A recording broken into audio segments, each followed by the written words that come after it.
रचे गए వాళ్ళు అంటున్నారని దేవుడు లేడు. वो कह रहे हैं परमेश्वर है ही नहीं। వారు దేవుని దగ్గరికి వెళ్ళగలుగుతారు? वो कैसे जा पाएंगे परमेश्वर? నాస్తికులు ఎవరైతే ప్రభువుని అంగీకరించడం లేదు, और जो लोग परमेश्वर को अंगीकार नहीं करते, ఎవరైతే దేవుని లేడని అంటున్నారో, और जो लोग परमेश्वर है ही नहीं कहते हैं, వారు ఎత్తబడి గుంపులో ఉన్నవారు. वो लोग उठा लिए जाने वाले भाग में नहीं रहेंगे।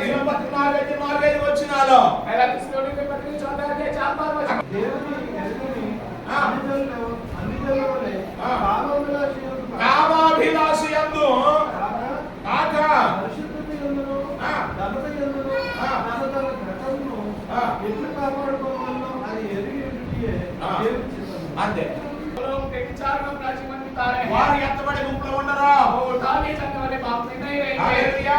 హల్లెలూయా। దేవుని గమనించండి, ध्यान दीजिए, యేసు ప్రభు త్వరగా రాబోతున్నాడు. यीशु मसीह शीघ्र आने वाला है। ఎవరు విడివడతారో, जो लोग छोड़े जाएंगे, ఎవరు ఏడేళ్ల శ్రమలో ఉంటారో, जो लोग 7 वर्ष के क्लेश ఎవరు में रहेंगे, ఎత్తబడరు నేను చెప్తా ఉన్నాను. जो लोग उठा लिए नहीं जाएंगे वो बोल रहे हैं। అందులో ఒకటి, उनमें से पहला, దేవుని ఎరుగని వారు ఎత్తబడరు. जो लोग परमेश्वर को नहीं जानते हैं वो उठा के नहीं जाएंगे। రెండు, నాస్తికులు ఎత్తబడరు. दूसरा, परमेश्वर को अंगीकार नहीं करने మూడు, वाले। వ్యభిచారులు ఎత్తబడరు. तीसरा, व्यभिचार नहीं उठाए। నాలుగు, चौथा, అన్యజనులు ఎత్తబడరు. अन्य जाति नहीं उठा के అంటే जाएंगे। ఈ సృష్టిని ఆరాధించేవారు, या अर्थात इस सृष्टि को आराधना करने ఈ वाले, సృష్టి సర్వస్వం అనుకునేవారు. ये सृष्टि सब कुछ है सोचने ఈ वाले, సృష్టిని సృష్టించినవాడు ఒక ఆయన ఉన్నాడు, ఆయన ఆలోచన లేనివారు. और इस सृष्टि को भी बनाने वाला एक सृष्टिकर्ता है, वो सोच ही नहीं है। వారు కూడా శ్రమల్లో ఉండవలసి వస్తుంది. उनको भी क्लेश में रहना पड़ेगा। ఐదవది, पांचवा, ఎవరైతే जो लोग ఇశ్రాయేలు ప్రజలు इस्राएली, ఎప్పుడు కూడా ఇశ్రాయేలు దేశంలో अभी भी इस्राएल देश में చాలా మంది యేసుని అంగీకరించలేదు, कई लोग यीशु मसीह को अंगीकार नहीं किए हैं, వారికి కూడా वो लोग भी ఎత్తబడే ఛాన్స్ ఉండదు. उठाने जाने का कोई मौका नहीं मिलेगा। హల్లెలూయా. హల్లెలూయా. ఎందుకంటే क्योंकि గమనించండి, ध्यान दीजिए, చాలా మంది పాత నిబంధనే పట్టుకుని యెహోవా దేవుడే యెహోవా దేవుడు అంటున్నారు. कई सारे लोग से पुराने नियम को पकड़ के सिर्फ परमेश्वर ही है करके समझते हैं, యెహోవా దేవుడు అనే వారు కూడా పరలోకానికి రావడానికి అర్హత లేదు. और केवल यहोवा परमेश्वर है करके बोलने वाले भी स्वर्ग नहीं चले जाएंगे। అర్థమవుతుందన్న మాట. समझ पा रहे हैं? ఎందుకంటే పాత నిబంధన తర్వాత కొత్త నిబంధనలో ఏమి చేయాలో ఎలా రక్షణ వస్తుందో చెప్పాడు ఆయన. क्योंकि पुराने नियम के बाद नए नियम में कैसे क्या करना है, कैसे उद्धार आएगा, सब चीज बताया गया అది है। గుర్తించిన వారు वो लोग जो लोग नहीं जानते हैं వాళ్ళు ఎత్తబడరు.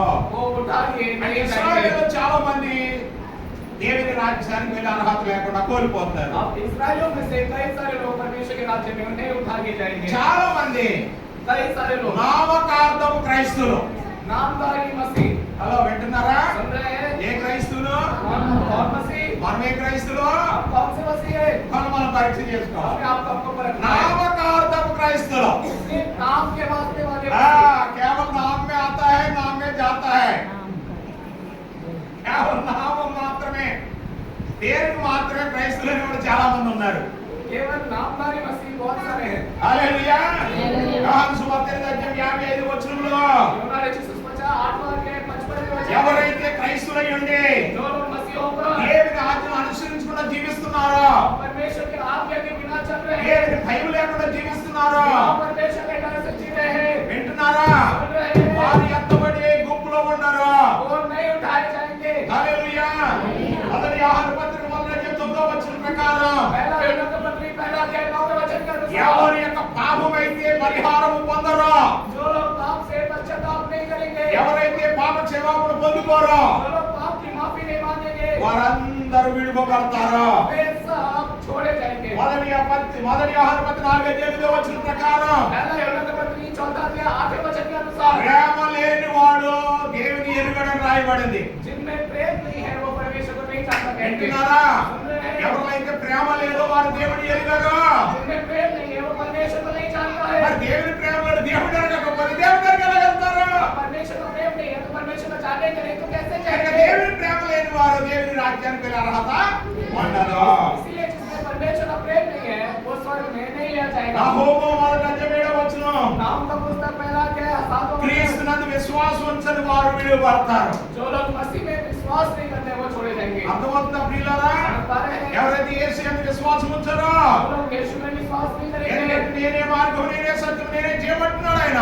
मैं मान सकते जीवन में लेता है ఆయన మీద విశ్వాసం ఉంచని ఎడల यदि उनमें कोई विश्वास नहीं करे ఎంతబడి గుంపులో మనం ఉండలేమో. हम उठाने जाने वाले भाग में नहीं रह पाएंगे అంతేకాదు इतना ही नहीं యెషయా గ్రంథం 3వ వచనంలో यशायाह 1:3 में ఎద్దు తన కామందు నెరుగును. और जो सुअर अपने घर को जानता है ఏంటంట ఎద్దు తన దొడ్డ తెలుసుకుంటది, जो सुअर है वो अपने घर को తన जानता है మాలికుని తెలుసుకుంటది, वो अपने అది मालिक को ఎక్కడున్నావో जानता है తెలుసును. वो कहाँ रहता है जानता है కానీ लेकिन చాలా మంది క్రైస్తవులు ఏం చేస్తారు, कई सारे मसीह చాలా మంది దేవుని యొక్క న్యాయ విధిని ఎరుగరు. परमेश्वर के न्याय को नहीं जानते हैं చాలా మంది దేవుని యొక్క ప్రసన్నత ఎరుగరు కనుక వారు విడిపడతారు. और कई सारे लोग परमेश्वर की आज्ञा पालन को सब नहीं जानते తీతు 1:16 వచనంలో तीतु का पहला अध्याय 6 वचन में అక్కడ రాయబడింది, అసహ్యులు అవిధేయులు ప్రతి వారును దేవుని రాజ్యములోనికి వెళ్ళలేరు, వారు భ్రష్టులని రాయబడింది. और जो लोग ईर्ष्या और क्रोध करते हैं वो सब नहीं उठा लिए जाएंगे హల్లెలూయా. చివరిగా 1 కొరింథీ 6:9-10 వచనాల్లో ये आखिर में पहला कोरिन्थी 6 का 8वां वचन में 9-10 పదమే 9-10 वचन में అక్కడ మీరు చదివితే वहाँ पढ़ने पर అక్కడ రాయబడింది, वहाँ लिखा है అన్యాయస్తులు దేవుని రాజ్యములకు వారసులు కానేరరు. और अन्यायी लोग परमेश्वर के राज्य में वारिस ना होंगे నేను వీళ్ళని గమనిస్తున్నారా?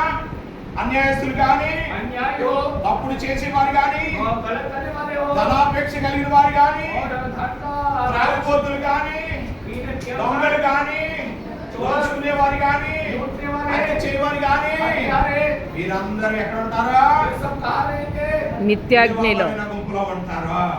छोड़ दिए जाने वाले भाग में रहेंगे హల్లెలూయా. హల్లెలూయా. హల్లెలూయా. హల్లెలూయా. ఇక దేని బిడ్డలారా, ये प्रभु की सत्ता గమనించండి, ध्यान दीजिए ఎటువంటి గుంపులో ఉంటావా, విడిపడి గుంపులో ఉంటావా? आप उठा लिए जाने वाले भाग में रहेंगे या छोड़ दिए जाने वाले విడిపడిన भाग में గుంపులో ఉంటే यदि आप छोड़ दिए गए हैं అంధకారంలో ఉండాలి. आपको अंधकार में 7 रहना पड़ेगा సంవత్సరాలు భయంకరమైన శ్రమలు और అనుభవించాలి. 7 वर्ष तक बड़े क्लेश में रहना నీళ్లు पड़ेगा దొరకవు, पानी नहीं मिलेगा రక్తముగా నీళ్ళని రక్తంగా और మారిపోతాయి, सारा पानी लहू खून में ఆకాశం बदल చాపబడి చుట్టబడుతుంది, और आकाश बंद किया जाएगा ఆకాశ నక్షత్రాలు భూమి మీదకి రాలుతాయి, आकाश के तारागण सब पृथ्वी पर నేల మీద गिरेंगे। రాలినప్పుడు నీరు చేదుగా మారిపోద్ది. जब वो तारागण पानी पर गिरेगा पानी कड़वा हो जाएगा వడగాళ్ళు అంటే ఒక్కొక్కటి 45 కేజీలు రాళ్ళు పడతాయంటే ఒక్కొక్కటి. और पत्थर के समान 40-40 किलो का ओले बरसेंगे భూకంపం వచ్చింది కదా, अभी भूकंप आया था ఎంతమంది చచ్చిపోయారు? कितने लोग मर गए 10,000 మంది కంటే ఎక్కువ చనిపోయారు. 10,000 लोग के ऊपर मर నిన్న गए రోజు మళ్ళీ నేపాల్లో వచ్చింది, फिर कल के नेपाल ఇప్పుడు में మళ్ళీ आया। ఇండియాలో కూడా వస్తుంది అంటున్నారు. और फिर इंडिया में भी आएगा कह रहे हैं వస్తాయి, आएगा భూకంపం వచ్చును, भूकंप आएगा రాజ్యం మీద రాజ్యము లేచును, राज्य के ऊपर राज्य అత్తగారి మీద కోణం లేచును, सास के ऊपर बहू తల్లి తండ్రి మీద పిల్లలు లేచును, पिता के ऊपर बच्चे జైల్లో పెట్టిద్దురు, वो बंदीगृह में डाले చంపేదరు, जाएंगे, मारे అబద్ధ जाएंगे సాక్షులు చెప్పేదరు, झूठे दवाई देंगे ఇంట్లోంచి బయటికి ఎట్టేదరు. घर से बाहर भगा ఇవన్నీ देंगे జరుగుతాయి. ये सब होगा ఇవన్నీ వేదనకు ప్రారంభం. ये सब शुरुआत ప్రభు है వచ్చే సమయం. परमेश्वर का आने का समय హల్లెలూయా. హల్లెలూయా. చూస్తున్నాం, ఆంధ్ర తెలంగాణ భయంకర గలిబిలిగా ఉంది अभी हम देखते हैं आंध्र तेलंगाना में कई सारे गड़बड़ हो रहे కదా. हैं है ना ఒక దైవజనుడిని చంపేశారు, प्रभु के दास को ఇంకో मार दिया है దైవజనుడిని రాత్రి జైల్లో పెట్టారు. अभी कल ही और प्रभु के दास को जेल में डाला ఆ, गया గొడవలు మొదలైపోతాయి. కులాలు మతాలు రెండింటిని పట్టుకు కొట్టుకుంటారు, చంపుకుంటారు, నరుకుంటారు, कई सारे झगड़ों के कारण एक दूसरे को मारने लग जाएंगे జరుగుతాయి. होगा ఏ రాష్ట్రంలో ఏ దేశంలో ఏదైతే ప్రాముఖ్యముగా దేని మీద విలువిస్తారో అదే పట్టుకుని సాతాను మనుషులను గర్భి చేసేస్తాడు. और जिस राज्य में जिसको अधिक प्राधान्यता देंगे उसी को शैतान पकड़ के खींचेगा కనుక ప్రియ దేవుళ్ళు గమనించండి, ध्यान दीजिए ప్రభు త్వరగా రాబోతున్న సమయం ఇది. परमेश्वर शीघ्र आने वाला है అందుకే మనం విధేయులమై ఉండాలి, हमको पालन को వాక్యాలు పట్టుకుని ఉండాలి. वचन को पकड़े ప్రభు रहना है ఏది ఏమైనా సరే परमेश्वर चाहे जो भी हो నీ రాజ్యం నాకు కావాలి నాయనా. హల్లెలూయా. నీ రాజ్యం స్తోత్రం. శాశ్వతం కాదు నాయనా. दुनिया में नहीं आना ఎక్కబడి గుంపులను నుంచు ప్రభువా, आने जाने वाले बात విడిపడిన గుంపులను నుంచొద్దు. मत छोड़ విడిపడిన గుంపులో ఉండి यदि आप छोड़ दे रहे हो అనేకమైన శ్రమలు అనుభవించాలి. कई सारे क्लेश को सहना ఒక రోజు पड़ेगा రాబోతుంది, एक दिन आने वाला है డబ్బు వీధిలో పడవేయబడుతుంది, ऐसे नालियों में फेंका బంగారం जाएगा వీధిలో పడవేయబడుతుంది. और जो सोना है वो गलियों में ఒక फेंका కేజీ जाएगा బంగారం తీసుకుని అయ్యా ఒక లీటర్ మంచినీళ్ళు ఇవ్వండి అంటే ఇచ్చి కూడా దొరకరు. और चाहे 1 किलो सोना ले जाके 1 लीटर पानी दे दो करने से कोई नहीं ఒక देगा బస్తా డబ్బు తీసుకుని ఒక కేజీ బియ్యం ఇవ్వండి తిండి పెట్టేవాడు ఉండరు. और एक बोरी भर के पैसा लेके जाने पर 1 किलो चावल देने का ఇప్పుడు గాజాలు అదే జరుగుతుంది. अब गाजा में वही हो रहा గాజాల है, ఆహారం లేదు, वहाँ भोजन नहीं है, గోధుమ పిండి లేదు, आटे नहीं है, నీళ్ళు ఇచ్చేవాళ్ళు లేరు, నీళ్ళు ఇచ్చేవాళ్ళు లేరు. ఇంకా రాబోతున్న అన్ని దేశాల్లో వస్తుంది ఇది. अब आने वाले हर एक देश में అన్ని దేశాల్లో శ్రమలు వస్తాయి. हर एक देश में क्लेश आएगा। ఇవన్నీ వచ్చినప్పుడే ये सब आने पर ప్రభు వారు మధ్యాకాశానికి దిగి వస్తారు. హల్లెలూయా. यीशु मसीह मध्य आकाश में उतरेगा। ఇవన్నీ వచ్చినప్పుడు ప్రజలందరూ ఏం చేస్తారు? ये सब होने पर सारे लोग क्या करेंगे? దేవుని బిడ్డలందరూ ఏం చేస్తారు? परमेश्वर के लोग क्या करेंगे? ఏం చేస్తారు? ఐగుప్తు దేశంలో ప్రజలందరూ ఏం చేశారు? जब क्लेश आया तो सारे लोग क्या किए? ఆహారం పెట్టకపోతే గొడ్డలతో కొడుతూ ఉంటే मिस्र देश में దేవునికి మొర్ర పెట్టారు. దేవునికి మొర్ర పెట్టారు. దేవుని మొరపెట్టారు. హల్లెలూయా. అందరూ ఏడ్చారు, కన్నీరు కార్చారు. ప్రభువు విడుదల దయచేయి, को छुटकारा दे। ప్రభువు రక్షించు, హల్లెలూయా. మాకు ఐగుప్తు నుంచి విడుదల చేయి. मिस्र देश में से छुड़ा అని दे। ఏడ్చినప్పుడు औरों को जब प्रार्थना వారి करें, ద్వారా దేవుని దగ్గరికి హల్లెలూయా. హల్లెలూయా. యేసు यीशु అప్పుడు హోరేబ్ పర్వతం మీద ఉన్న और एक पर्वत पर మోసే దగ్గరికి मूसा के पास దేవుడే పరలోకము నుండి దిగి వచ్చిన స్తోత్రం స్తోత్రం. హల్లెలూయా. హల్లెలూయా. హల్లెలూయా. హెర్మేను కొండ, ఇది కూడా యేసు ప్రభువారు ఏ కొండ మీద అయితే ఉన్నారో రూపాంతరం చెందారు, అది కూడా హెర్మేను కొండ అంటారు. अब जो पहाड़ के यीशु मसीह रूपांतर किए उसको हर पहाड़ कहते हैं। కనుక భూలోకంలో దేవుని బిడ్డలందరూ ఎంతైతే భయపెడతారో, ఏడుస్తారో, కన్నీరు కారుస్తారో, पृथ्वी पर परमेश्वर ने लोग जितने స్తోత్రం. హల్లెలూయా. అంత దగ్గరగా యేసయ్య హల్లెలూయా. స్తోత్రం అయ్యా, నీకు వందనాలు. అవును, అది గుర్తించాలి.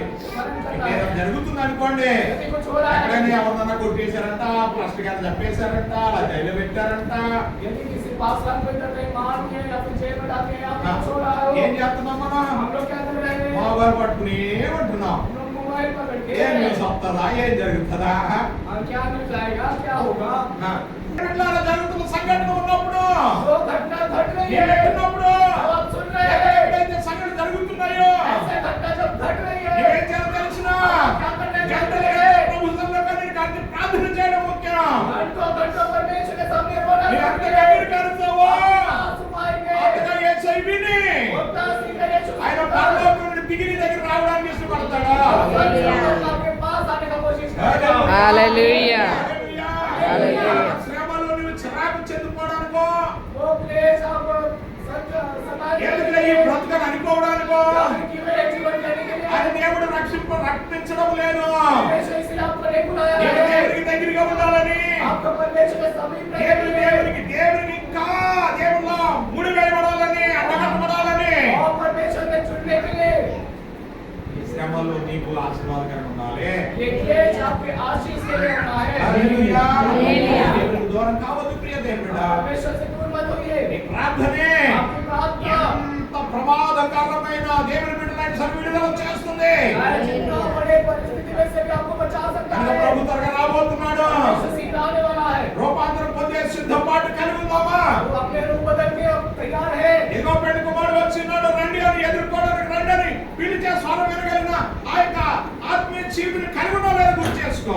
देखो दुल्हा आ रहा है, उसके लिए भेंट करने के लिए चलो ऐसा काम हम तैयार कर पाएंगे। మనం సరి చేసుకున్నాం. अपने आप को सही करेंगे। నామకాస్త క్రైస్తవులు ఉన్నాము, केवल नाम के वास्ते आप ఏకెత్తబడే గుంపులో ఉన్నాము, या फिर उठा ले जाने वाले 12 మంది శిష్యులు, 12 चेले, ముగ్గురు మాత్రమే యేసయ్యతో ఉన్నారు, केवल 3 लोग परमेश्वर के साथ తమ్ముడు थे, మాత్రం కింద ఉన్నారు. और बाकी लोग नीचे रह गए। వారు చీకట్లో ఉన్నారు, अंधकार में ప్రభు దగ్గర వెళ్ళలేకపోయారు. यीशु के पास नहीं जा पाए। ఇక దేవుని బిడ్డలారా, केवल के संतान నీవు కూడా నీ ఆత్మీయ జీవితం, आपकी నీ ప్రార్థన, నీ కన్నీరు, आपकी प्रार्थना, నీ పరిశుద్ధత, నీ యథార్థత आपकी पवित्रता, आपकी खराई యేసయ్యతో ఉండగలగడానికి यीशु मसीह के साथ रहने के लिए పనిచేస్తుందా లేదా?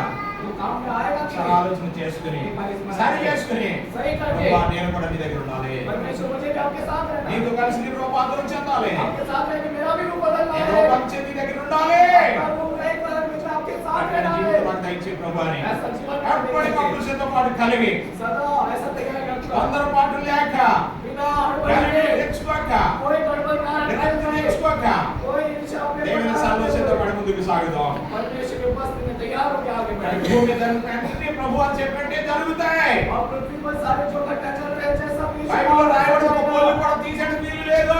बाइबल में लिखा है एक सुई भी है అన్నీ నెరవేరుతాయి. हर